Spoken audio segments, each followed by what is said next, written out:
Welcome to നൗറാസ് kitchen.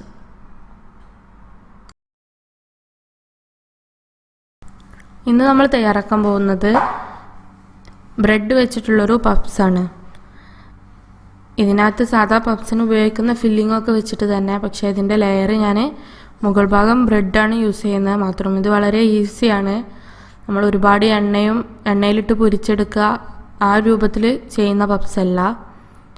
അപ്പോൾ എങ്ങനെയാണ് ഇപ്പോൾ പെട്ടെന്ന് നമുക്ക് വിരുന്നുകാരൊക്കെ വന്നു കഴിഞ്ഞാൽ ബ്രെഡ് വീട്ടിലുണ്ടെന്നുണ്ടെങ്കിൽ കോഴിമുട്ട ഉണ്ടെങ്കിൽ പെട്ടെന്ന് ഉണ്ടാക്കിയെടുക്കാവുന്നതാണ് പപ്സ്. നല്ല ടേസ്റ്റുമാണ് ഇത്.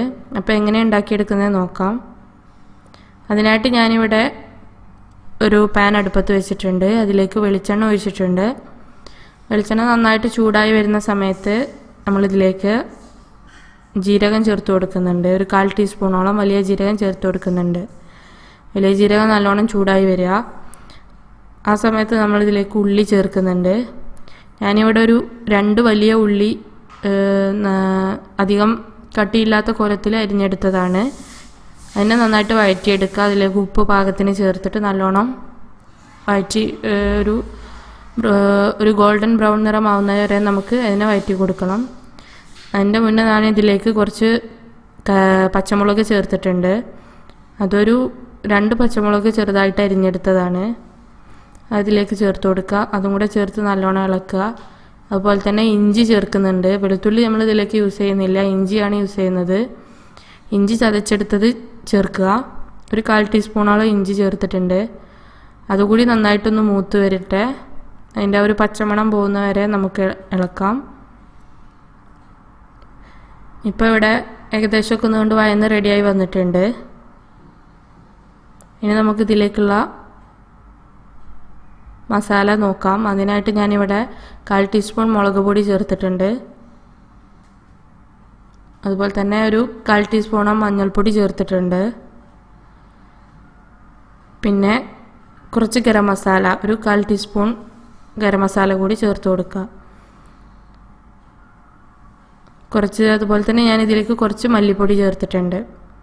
മല്ലിപ്പൊടി ഓപ്ഷണലാണ്, വേണമെങ്കിൽ കുറച്ച് ചേർത്താൽ മതി. അതുപോലെ കുറച്ച് കുരുമുളക് പൊടി കൂടി ചേർത്ത് കൊടുത്തു. ഇതുകൂടി ചേർത്തിട്ട് നന്നായിട്ട് നമുക്കിതിനെ ഒന്ന് വഴറ്റി മിക്സാക്കി എടുക്കണം. നമ്മൾ ഫസ്റ്റിൽ ഇതിൽ ജീരകം എണ്ണയിലിട്ടത് കൊണ്ട് വേറെ ജീരകത്തിൻ്റെ പൊടി ഞാൻ ഇതിലേക്ക് ചേർക്കുന്നില്ല. അല്ലെങ്കിൽ ജീരകത്തിൻ്റെ പൊടി ചേർത്ത് കഴിഞ്ഞാൽ കുറച്ചും കൂടെ ടേസ്റ്റ് ഉണ്ടാവും. ഇപ്പോൾ നമ്മുടെ കൂട്ട് നല്ലോണം വഴന്ന് റെഡിയായി വന്നിട്ടുണ്ട്. ഇനി അതിലേക്ക് ഞാൻ ഏറ്റവും അവസാനമായിട്ട് മല്ലിയില കൂടി ചേർത്ത് കൊടുക്കുകയാണ്. മല്ലിയിലയും ചേർത്തിട്ട് നമ്മൾ നല്ലോണം മിക്സാക്കി കൊടുക്കുക.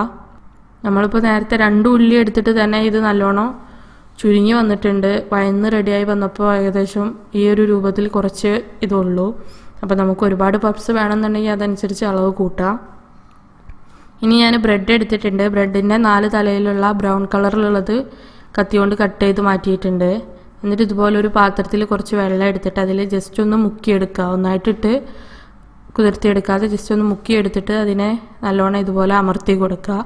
അപ്പോൾ ഒന്നും കൂടി പരന്ന് കിട്ടും. ഇത് വേണമെന്നുണ്ടെങ്കിൽ നമ്മൾ പ്രസ്സിൽ വെച്ചിട്ട് ചെറുതായിട്ട് ഇങ്ങനെ അമർത്തി കൊടുത്താലും കുറച്ചും കൂടി പരന്ന് കിട്ടുന്നതാണ്.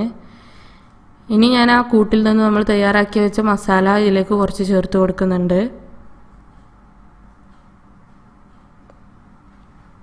അത് ഏകദേശം നമ്മൾ എത്രയാണോ അതിന് ആവശ്യം, ഞാനിവിടെ ഏകദേശം 1 ടേബിൾ സ്പൂണോളം മസാല ഇതിൽ ചേർത്തിട്ടുണ്ട് ബ്രെഡിൽ. ഒരുപാട് തള്ളിപ്പോയാൽ നമ്മൾ ബ്രെഡ് പൊട്ടിപ്പോവും. അപ്പോൾ ഒരുപാട് മസാല ചേർക്കരുത്. പിന്നെ കോഴിമുട്ട പുഴുങ്ങിയിട്ട് നടുമുറിച്ച് വെച്ചതാണ്. അത് ഇതുപോലെ ചേർത്ത് അതിൻ്റെ നടുവിലായിട്ട് വെച്ച് കൊടുത്തിട്ടുണ്ട്. ഇനി നമുക്കിതിൻ്റെ ഏറ്റവും മുകളിലുള്ള ബ്രെഡിൻ്റെ ടോപ്പിംഗ് തയ്യാറാക്കി വെച്ചിട്ടുണ്ട്. അതുപോലെ തന്നെ ഞാൻ വെള്ളത്തിൽ മുക്കി വെച്ചതാണ്. അതുകൂടെ വെച്ചിട്ട് 4 സൈഡും നല്ലോണം അമർത്തി കൊടുക്കുക. കൈവച്ച് നല്ലോണം അമർത്തി കൊടുത്തിട്ട് ഈ ഒരു രൂപത്തിലാണ് നമ്മൾ പപ്സ് തയ്യാറാക്കിയെടുക്കുന്നത്. അപ്പോൾ ഇങ്ങനെ ബാക്കിയുള്ളതൊക്കെ നമുക്ക് ആ മസാല വെച്ച് തയ്യാറാക്കി കൊടുക്കുക. ഇങ്ങനെ നമ്മൾ ചെയ്യുന്ന സമയത്ത് സൂക്ഷിച്ച് വേണം ചെയ്യാൻ. അധികം നമ്മൾ ഇതിനിട്ട് അമർത്തി കഴിഞ്ഞാൽ ചിലപ്പോൾ അതിൻ്റെ നടുഭാഗം പൊട്ടിപ്പോവും. അപ്പോൾ മസാലയൊക്കെ പുറത്തു വരും. ഈ ഒരു രൂപത്തിലാണ് തയ്യാറാക്കിയെടുക്കുന്നത്. ഇനി ഞാൻ ഇതിനെ ഫ്രൈങ് പാനിലിട്ടിട്ട് ഒന്ന് തിരിച്ചു മറിച്ചിട്ടൊന്ന് ചുട്ടെടുക്കുകയാണ് ചെയ്യുന്നത്. നമ്മൾ സാധാരണ ബ്രെഡൊക്കെ ചൂടാക്കി എടുക്കാൻ ഉപയോഗിക്കുന്ന പോലെ തന്നെ. അപ്പോൾ പാൻ ഇവിടെ നന്നായി ചൂടായി വന്നിട്ടുണ്ട്. അതിലേക്ക് ഞാൻ ബട്ടർ ചേർത്ത് കൊടുക്കുന്നുണ്ട്. ബട്ടറിൻ്റെ ഒരു 2 പീസ് ബട്ടർ ചേർത്ത് കൊടുക്കുന്നുണ്ട്. ഇനി ഇതിന് പകരം നിങ്ങൾക്ക് വേണമെങ്കിൽ ഇത് നേരിട്ട് എണ്ണയിലിട്ട് പൊരിച്ചെടുക്കും ചെയ്യാം. ഞാനിപ്പോൾ ഒരുപാട് അങ്ങോട്ട് എണ്ണ യൂസ് ചെയ്യേണ്ടെന്ന് കരുതിയിട്ടാണ്. ഇതാവുമ്പോൾ വലിയ പ്രശ്നം ഉണ്ടാവില്ല, ഇങ്ങനെ യൂസ് ചെയ്യുക. ഇപ്പോൾ ബട്ടർ നല്ലോണം മെൽറ്റായി വന്നിട്ടുണ്ട്. ഇനി നമുക്ക് ഇതിലേക്ക് ബ്രെഡ്, നമ്മൾ നേരത്തെ റെഡിയാക്കി വെച്ച ബ്രെഡ് ഓരോന്നായിട്ട് ഇതിലേക്ക് ചേർത്ത് കൊടുക്കുക.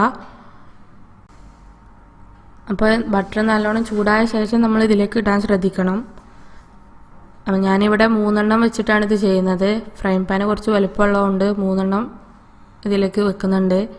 നിങ്ങൾ ചെറുതാണ് യൂസ് ചെയ്യുന്നതെന്നുണ്ടെങ്കിൽ 2 എണ്ണോ 1 ഒക്കെ ആയിട്ട് ഉപയോഗിച്ചാൽ മതി. കാരണം ഇതിനെ നമ്മൾ മറിച്ചിടുന്ന സമയത്ത് ഉടഞ്ഞു പോവാതെ നോക്കണം. അപ്പോൾ ഒരുപാട് തിങ്ങിയ നിലയിൽ ഫ്രൈ പാനിൽ വെച്ച് കഴിഞ്ഞാൽ മറിക്കാൻ ബുദ്ധിമുട്ടാവും. ഇപ്പോൾ ഇതിവിടെ ഒരു സൈഡ് ഏകദേശമൊക്കെ ആവാനുള്ള ടൈമായിട്ടുണ്ട്. നമ്മൾ ഉള്ളിലുള്ളതൊക്കെ കുക്കായതുകൊണ്ട് തന്നെ നമ്മൾ അധികം നേരം വെയിറ്റ് ചെയ്യേണ്ട ആവശ്യമില്ല. വേണമെങ്കിൽ കുറച്ച് നേരം അടച്ചു വെക്കാൻ നിർബന്ധമില്ല.